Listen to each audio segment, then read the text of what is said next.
आज आम किसी साधारण ज्ञान प्रश्न आलोचना करनेबा। प्रथम प्रश्न, आम देशर संविधान केबे प्रणयन करा जायथिला? एहार उत्तर हेउची 26 जानुआरी 1950 मसीह।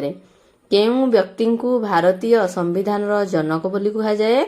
एहार उत्तर हेउची डॉक्टर बी.आर. आंबेडकर। भारतर संविधान प्रस्तुत हेबा पई केते समय लागिथिला? एहार उत्तर हेउची 2 वर्ष 11 मास 18 दिन। एही संविधान रे प्रत्येक भारतीयଙ୍କ ପାଇଁ केतोटी मौलिक कर्तव्य तथा अधिकार लिखित होईछि? एहार उत्तर हेउछि 11टी मौलिक कर्तव्य और 6टी मौलिक अधिकार। पृथ्वीर वायुमंडल रे केतोटी स्तर रहिछि? एहार उत्तर हेउछि 5टी। पृथ्वी पृष्ठ को लागि रहिथिबा स्तरटीर नाम कोन? एहार उत्तर हेउछि ट्रोपोस्फियर। सूर्य किरणर अति बाइगणी रश्मिर प्रभावरु वायुमंडलर केउ गैसर स्तर जीवजगत को रक्षा करिथाए? एहार उत्तरटी हेउछि ओजोन गैसर स्तर। वायुमंडलर केउ स्तर रे ओजोन गैस रहिछि? एहार उत्तरटी हेउछि स्ट्राटोस्फियर। वायुमंडलर बाह्यतम स्तरर नाम कोन? एहार उत्तरटी हेउछि एक्सोस्फियर।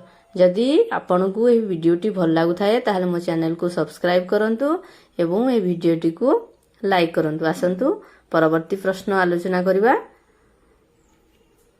केउ सामुद्रिक जीवर अस्थि, मस्तिष्क, हृत्पिंड और रक्त नाही? एहार उत्तरटी हेउछि जेलीफिश।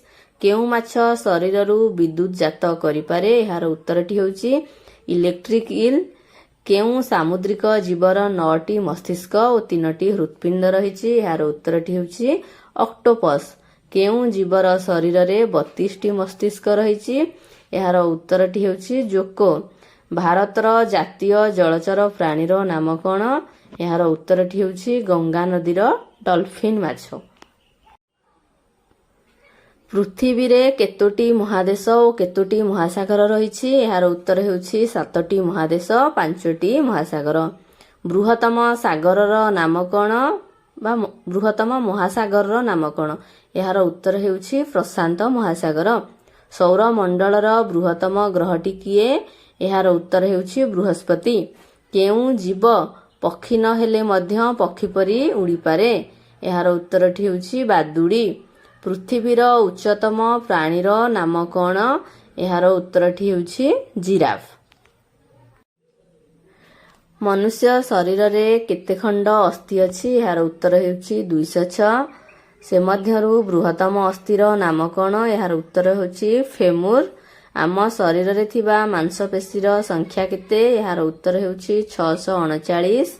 मनुष्य शरीरर क्षुद्रतम अस्थिर नाम कोन? एहार उत्तर हेउछि स्टेप्स। आम शरीरर बृहत्तम अंगर नाम कोन? एहार उत्तर हेउछि चर्म। ओडिशार केउ स्थान रे सूर्य मंदिर अवस्थित? एहार उत्तर हेउछि कोणार्क। एही मंदिर किए निर्माण कराइथिले? एहार उत्तर हेउछि राजा लांगुला नरसिंह देव। केउ सहर मंदिर मालिनी सहर रूपे ख्यात? एहार उत्तर हेउछि भुवनेश्वर।